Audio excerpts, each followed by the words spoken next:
Salut, c'est Bernard Henché de Devcast et dans cette nouvelle série de vidéos, nous allons prendre en main le framework Symfony dans sa version 7.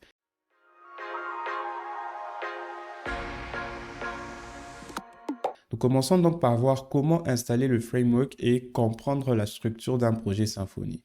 Pour ce faire, nous nous rendons sur le site symfony.com où vous avez la documentation et on va essayer de suivre fidèlement ce que la documentation nous dit. Pour la partie installation, il faut savoir que vous devez avoir une des dernières versions de PHP, 8.2 au minimum. Moi, dans mon cas, j'ai la version 8.3 installée, ce qui va aussi passer avec Symfony 7. Donc, dans votre cas, rassurez-vous d'avoir la version 8.2 installée au minimum. Comme vous pouvez le voir, dans mon cas, j'ai la version 8.3 installée, ce qui est tout à fait correct. Ensuite, il y a quelques extensions que vous devez installer. L'extension CType et conv, ça vient par défaut lorsque vous installez PHP, mais parfois ça peut manquer, donc rassurez-vous de les installer.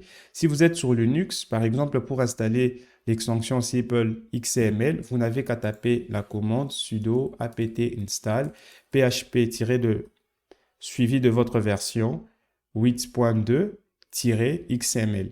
Et vous allez comme ça installer toutes les différentes extensions. Si vous voulez installer CType, ça sera CType, etc., etc. PDO, ça sera PDO, etc., etc. Par défaut, il y a déjà des extensions qui vont venir. Et donc, si ça manque, c'est comme ça que vous les installerez. Alors, autre chose, vous avez besoin d'installer Composer. Composer, c'est un outil qui va nous permettre de gérer les dépendances en PHP. Donc, vous rendez sur le site getcomposer.org. Je mettrai tous les liens en description et vous allez dans la section Download. Et là, vous aurez une commande à taper. Rassurez-vous d'avoir installé PHP avant. Et une fois que vous tapez cette commande, vous suivez un peu les instructions pour que Composer soit un exécutable sur votre machine. Vous allez remarquer que les instructions sont beaucoup plus pour Linux. Si vous êtes sur Windows, je vous laisserai chercher un peu. Voilà l'essentiel des outils qu'on a besoin. La dernière version de PHP et Composer d'installer. Vous pouvez aussi installer l'outil Symfony CLI qui va vous permettre de gérer facilement certaines commandes au sein de dans l'écosystème Symfony. Dans mon cas, j'ai déjà cet outil d'installer, donc vous n'avez qu'à suivre les différentes instructions pour ce faire. Je vais donc me rendre dans un terminal et vous montrer les différentes étapes. En suivant la documentation, une fois que vous avez l'outil Symfony installé, vous pouvez exécuter la commande check requirements qui est précisée ici, qui va vous permettre de voir si vous avez tout ce qu'il faut et va vous montrer ce qui manque. Ensuite, pour créer une application, nous avons deux versions, deux squelettons d'application. En vrai, ce qui se passe, un skeleton de projet, c'est une structure de projet par défaut. Et dans Symfony, nous offre deux structures. Si vous voulez créer une application web traditionnelle avec des vues, une base de données connectée, on n'a qu'à taper la commande suivante. Symfony new, le nom de votre projet qui va créer un dossier. Vous pouvez préciser la version. Si vous ne précisez pas, ça prendra la dernière version. Ensuite, vous rajoutez le drapeau -- web app, ce qui va faire en sorte que l'application sera créée avec tous les composants nécessaires pour une application web traditionnelle. Dans le cas contraire, si vous créez une API, une application microservice qui n'a pas peut-être besoin de vue, etc., etc., vous pouvez utiliser tout simplement la commande par défaut sans préciser que vous créez une application web classique.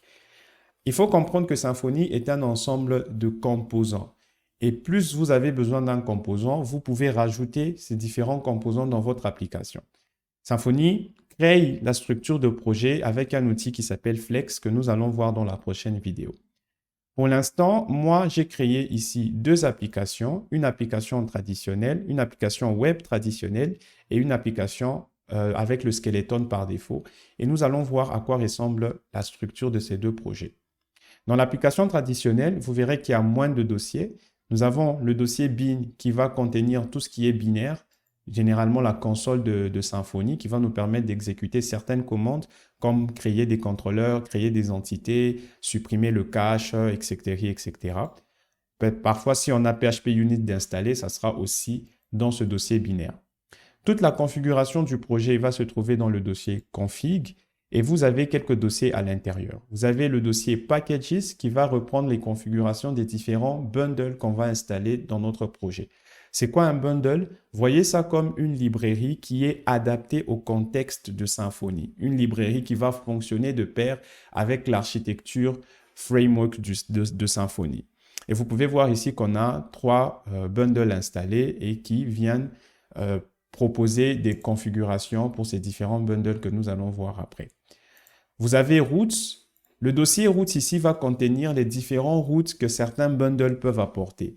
Quand vous installez par exemple le bundle qui gère des QR codes, ce bundle apporte certaines routes à votre application et c'est ici que vous pouvez les modifier à votre guise. Ensuite, vous avez le fichier bundle.php, au pluriel bundles, qui va tout simplement renseigner la liste des bundles qui sont activés dans l'application. Certains bundles peuvent être activés en production et pas en développement. Par exemple, pour le fixtures, une mécanique qu'on va utiliser pour créer des fausses données pour tester notre application, le bundle là sera beaucoup plus pertinent en environnement de développement qu'en environnement de production. Ce qui fait qu'on va l'activer en développement et pas en production. Vous avez Preload pour utiliser le cache OP Cache. Donc, si vous avez la possibilité de modifier votre configuration PHP ini, vous pouvez venir préciser que le preload de votre application sera dans ce fichier et Symfony va créer un fichier preload pour optimiser les performances de cache avec OP Cache dans une application PHP. Ensuite, vous avez routes.yaml. En Symfony, nous avons 2 possibilités aujourd'hui de préciser les routes. Donc, vous pouvez passer par une configuration YAML, ou vous pouvez passer par ce qu'on va appeler des attributs aujourd'hui. Vous pouvez aussi passer par l'XML, je crois. Donc, si vous souhaitez configurer les routes de votre application en YML, ça passera par ce fichier-là. Ensuite, vous avez le fichier service.yaml, YML, vous avez compris. Alors, ce fichier va venir préciser les différents services qu'on a dans une application. Et qu'est-ce que j'entends par service? C'est beaucoup plus le container d'injection de dépendances. Vous allez préciser comment certaines dépendances sont construites et comment elles seront injectées dans votre application. On verra ça en détail un peu plus tard. Le dossier public, c'est le dossier où vous avez le point d'entrée de votre application, c'est la racine du projet.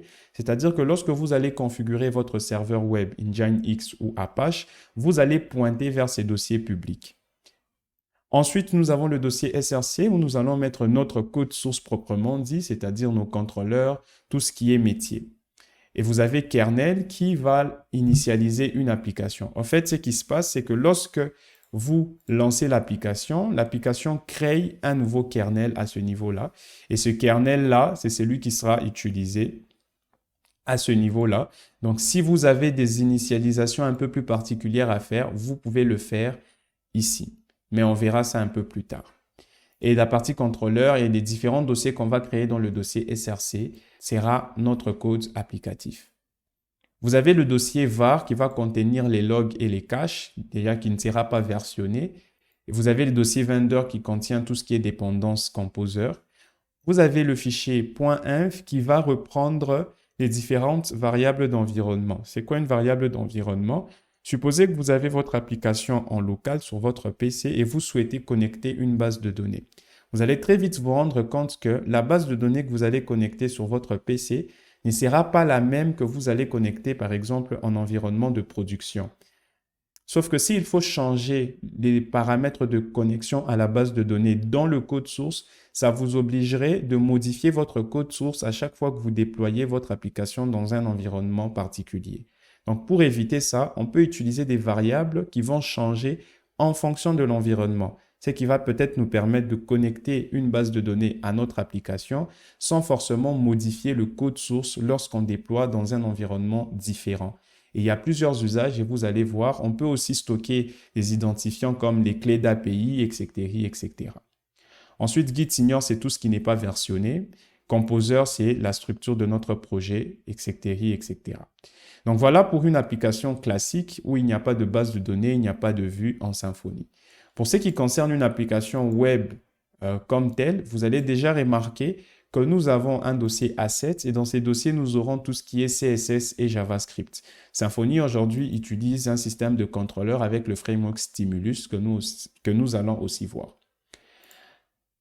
Pareil pour les dossiers bin et configuration. Et nous avons un nouveau dossier migration qui va contenir tous les changements que nous allons effectuer sur notre base de données, sur la structure de notre base de données. Le dossier public, c'est le même. SRC, c'est la même chose. Vous avez un nouveau dossier template où nous aurons toutes les vues. En Symfony, on utilise un moteur de template qui s'appelle Twig, qui est une syntaxe alternative qui va nous permettre de mieux gérer nos différents fichiers de vue. Au lieu d'utiliser du PHP directement avec du HTML, on va passer par une syntaxe alternative qui va nous donner de meilleures fonctionnalités et une meilleure façon de manipuler nos templates. Si vous regardez dans le dossier SRC, vous verrez qu'il y a un dossier Entity et un dossier Repository qui s'est rajouté parce qu'ici, nous avons une base de données. Et des entités, c'est un peu la représentation des données que nous avons. Et les repositories, c'est un peu comme l'ensemble de ces données-là. Voilà. Ensuite, nous avons un dossier test. Dans ces dossiers test, c'est là nous aurons tout ce qui est test de l'application, test unitaire, test fonctionnel, etc., etc. Dans le dossier Translations, on aura tout ce qui est traduction. Vous pouvez créer une application qui va supporter plusieurs langues, français, anglais. Et c'est ici où nous allons gérer ces différentes traductions-là. Var et vendor, c'est la même chose. Sauf que vous voyez qu'ici, nous avons .inf.test qui est les variables d'environnement dans le cas d'un environnement de test, etc., etc. Alors, quand vous installez Symfony avec Web App, vous avez le support de Docker qui est optionnel. Si vous voulez, vous pouvez l'utiliser. Et vous allez voir qu'il nous fournit un service avec la base de données Postgres. Depuis un certain temps, Symfony, en tout cas l'organisation derrière, recommande d'utiliser Postgres pour des applications Symfony. Mais vous pouvez voir qu'on peut changer ça et utiliser MySQL ou MariaDB. Donc voilà. Enfin, sur les nouvelles versions, nous avons un fichier ImportMap qui va nous permettre d'utiliser toutes nos dépendances JavaScript sans passer par un bundler. Voilà pourquoi vous allez voir que dans les nouvelles versions de Symfony, du moins quand vous les installez, il ne vient plus avec Webpack encore installé. Si vous avez besoin d'un bundler et de tout ce qui est process de bundler, vous allez installer Webpack encore. Mais par défaut, avec les nouvelles versions de navigateur, vous aurez un ImportMap qui sera créé et qui sera directement ajouté dans votre vue. Et ça va nous permettre de directement utiliser le système de modules qu'on a avec les nouvelles versions de JavaScript dans le navigateur sans forcément passer par un système de bundler. Voilà tout pour la structure par défaut d'un projet Symfony. Dans les prochaines vidéos, nous allons voir comment cette structure est créée avec Symfony Flex et enfin, nous allons commencer à voir concept par concept comment créer une application Symfony et surtout prendre en main le framework.